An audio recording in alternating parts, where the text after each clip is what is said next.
বলছেন ইন্না কাইদা শয়তানে কানা দাইফা, শয়তানের চক্রান্ত যতই তুমি মনে করো অনেক ষড়যন্ত্রের জাল বিস্তার হয়ে আছে, আল্লাহ কয় কিছুই না, দাইফা অত্যন্ত দুর্বল।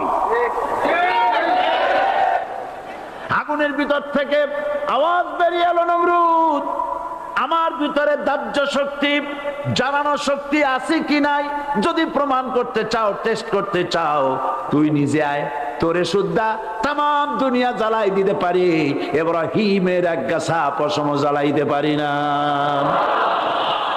বিশ্বকবি আল্লামা ইকবাল কি সুন্দর করে বলেছেন, আজ ভি হোক जो इब्राहिम का इमाम पैदा आग कर सकती है एक अंदाजे गुलिस्ता पैदा। ইব্রাহিমের ঈমান যদি আজও কোথাও হয় বিদ্যমান, করতে পারেন অগ্নি